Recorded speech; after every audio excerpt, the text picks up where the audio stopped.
হঠাৎ করেই মনে হলো যে বহুদিন হয়ে গেছে কোনো পিঠা টিঠা খাই না। আর আমার তো প্রত্যেক দিনই একটা অভ্যাস হচ্ছে, জামাই অফিস থেকে আসার আগেই তার জন্য কিছু না কিছু নাস্তা আমি বানিয়েই রাখি। সেটা ঝটফট করে কি একটু একটু নুডলস হোক, একটু সেমাই হোক, কিছু না কিছু করেই রাখি। আবার যেহেতু অনেক দিন হলো কোনো পিঠাই খাচ্ছি না, তো আজকে হঠাৎ করেই ভাবলাম যে না, আজকে কোনো পিঠা বানাবো। বিকেল একটু ঘুমিয়েছিলাম, তারপর উঠেই সিদ্ধান্ত নিয়ে নিলাম যে আজকে পিঠা হয়ে যাবে। তারপর যাই হোক, দেখি বুঝতে পারছেন আজকে পুলি পিঠা বানানো হবে। তো সেজন্য আগে পুরটা বানাবো, তো আমি আগেই কিছুটা ঘি নিয়ে নিলাম। তো এইখানে কিছুটা ঘি দিয়ে দিছি। আসলে আমি এই সিক্রেট রেসিপিটা কাউকে দেখাতে চাই নাই। যাক, আমি তো এখন আর বিজনেস করি না, সেজন্য যাক দেখাই দেই। তো দেখেন কিভাবে আমি পুরটা বানাই, এইভাবে একটু কেউ ট্রাই করে দেখেন, এত বেশি মজা ভিতরের পুরটা। তো যাই হোক, তারপর এই যে কিছু নারকেল কুড়িয়ে আমার আম্মু আর কি কোড়াইয়ে তারপর রেখে গেছিলো বক্সে করে, কারণ আমি তো আবার কোড়ানোর ভয়ে খাই না।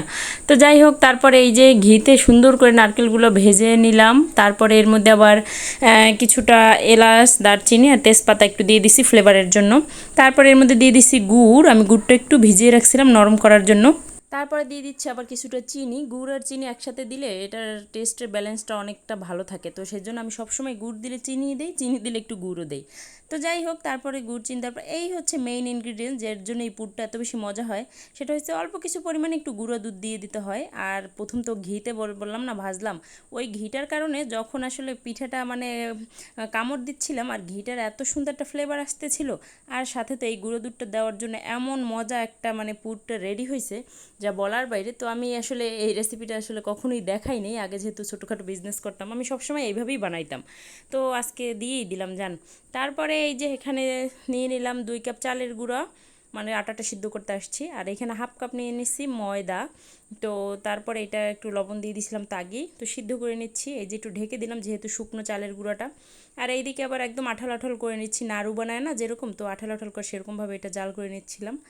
আর এই যে, তো এখন এটা অনেকক্ষণ ঢাকনা দিয়ে ঢেকে দিয়েছিলাম, তারপর একটু নেড়েচেড়ে মিশিয়ে নিচ্ছি। আসলে এই আটারগুলো তো আমি অত ভালো পারতাম না। তো যাই হোক, তারপর অফ ক্যামেরা আমি অনেকক্ষণ মানে আটাটা সুন্দরভাবে করে নিছি, তখন ভিডিও করতে পারিনি, কারেন্ট চলে গেছিলো। তারপর যাই হোক, এখন চলে আসলাম এই যে, তো বড় বড় রুটি বানাচ্ছিলাম, তো মানে রুটির আসলে সে হচ্ছিল না। তারপর আমি এইখানেই বানাইলাম। তো আমি এভাবে কেটে কেটে নিছি, যার কারণে আমার কাছে মানে সুবিধা মনে হয় এভাবে করলে পিঠাগুলো বানাতে। তারপর এই যে ছোটো ছোটো করে কেটে নিছি একটা মানে এই দিয়ে, তারপর এইভাবে বানিয়ে নিচ্ছি এক একটা এক এক ডিজাইন করে, তারপর বানিয়ে নিচ্ছিলাম।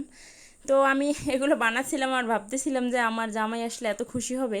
তারপর আমি এগুলো বানাতে বানাতেই জানালা দিয়ে চেয়ে দেখি হঠাৎ করে সে চলে আসছে। মানে ভালোই লাগছে, একটু আগে চলে আসছে আবার। তারপরে এই যে দেখেন একটা একটা ডিজাইন করতেছি, সে তো এসে দেখে আমি বানাইতেছি, এত খুশি হয়েছে দেখে। মানে কি বল, তুমি এই পিঠাটা বানাও, একটু বললাও তো না। আমি কি কেন বললে কি আরও আগে চলে আসতেন। মানে তার পিঠা টিঠা তারও অনেক বেশি পছন্দ, যদিও সে একটু মিষ্টি কম খায়, কিন্তু এই সমস্ত পিঠা আসলে পছন্দ করে। এগুলো আসলে কী বা পছন্দ না করেন বলেন, যেহেতু প্রতিদিন খাওয়া হয় না। আর আমি লাস্ট, আপনারা যারা রেগুলার আমার ভিডিও দেখেন তারা তো বুঝতেই পারবেন, আমি লাস্ট অনেক দিন হয়েছে পিঠা টিঠা বানাই না। অনেক ব্যস্ততার মধ্যে ছিলাম এই লাস্ট কতটা দিন, বাবু অসুস্থ, তারপরে এই অনুষ্ঠান এইসব মিলিয়ে। তো সেজন্যই আর কি হঠাৎ করে বানানো। আবার নারকেলও ছিল না, আমার শাশুড়ি মা এই বাবু অসুস্থ যখন আসছে তখন নারকেল নিয়ে আসছে। তো এই যে দেখেন কতভাবে ডিজাইন করে নিচ্ছিলাম, কাঁটা চামচ দিয়ে, তারপরে কলম দিয়ে, মানে যখন যেটা মাথায় আসতেছিল। কিন্তু ভালোই লাগতেছে, দেখেন খুব সুন্দর লাগতেছিল ডিজাইনগুলো।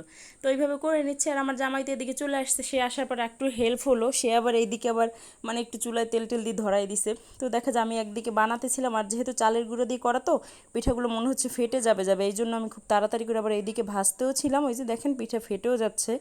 তো এইদিকে ভাজতেছিলাম, আর ওইদিকে আবার আমি বানাচ্ছিলাম, কারণ যদি ফেটে যায়। তো দুইভাবে পিঠাটা বানাবো আজকে, একটু মানে কয়েকটা পিঠা একটু ভাপ দিব, সেজন্য আর কি এই যে এভাবে বসিয়ে দিছে আগেই পানি গরম দিয়ে। তো কয়েকটা পিঠা একটু ভাপ দিব, আর কয়েকটা পিঠা তেলে ভিজে নেব। আমার আবার তেলে ভাজা পিঠা অনেক বেশি মজা, আর আমার জামাই এবার ভাপ দেওয়া পিঠা খুবই পছন্দ করে। আর ভাপ দেওয়া পিঠাটাই দেখলাম এত বেশি মজা হয়েছে আজকে, এরকম জানলে আমি আরও বেশি করে কয়েকটা পিঠা ভাপ দিতাম। তো আমি এখানে 7-8টা পিঠার মনে হয় ভাপ দিছি, তাও হবে না মনে হয়। তো অল্প কিছু পিঠা ভাবতেছি বলেই কেমন না কেমন হয় সেজন্য। আর বিশেষ করে ওই যে আমি নিজে পছন্দ করি, সেই জন্য তেলে ভাজা পিঠাগুলোই আর কি করছিলাম। তো যাই হোক, তেলে ভেজে নিছি, একদম লাল লাল করে ভাজি নেই, কারণ যেহেতু চালের গুঁড়ো দিয়ে করা, তো এমনিতেই একদম ক্রিস্পি হয়ে গেছে। এই যে আমি যখন নাড়াচাড়া করতেছিলাম দেখি ভালোই শক্ত হয়ে গেছে। তো সেই জন্য একদম কড়া লাল আর করি নেই, কারণ গরমে চুলার কাছে আর থাকতে পারতেছিলাম না। তাড়াতাড়ি আর কি, যত তাড়াতাড়ি এই যে উঠানো যায়। তো এইভাবে কালারটা করছি, তাও একদম সুন্দর ছিল পিঠাটা। যে মানে এত মজা হয়েছিল। তারপরে এই যে দেখেন সে আগেই খেতে চলে আসছে, মানে সে তো মানে হাঁটছে আর 2-3টা আগেই খাইছে। তারপর আবার বললাম যে আর একটু ভালোভাবে বসে একটু খান। তো তারপরে এই যে আবার খেয়ে নিচ্ছে। তো এইগুলো আর কি আমার বাবুর জন্য একটু হালকা নরম করে বানাইছি, ও আবার একটু শক্তগুলো খায় না, এই জন্য আবার একটু হালকা নরম ওর জন্য। আমার বাবুটাও তো 2 পদ থেকে নিয়েই খাইছে। তো সব মিলে আসলে ভালোই লাগছে। তবে একটা জিনিস কি, দিন শেষে আসলে পরিবারের জন্য কিছু করতে পারলে ভালোই লাগে।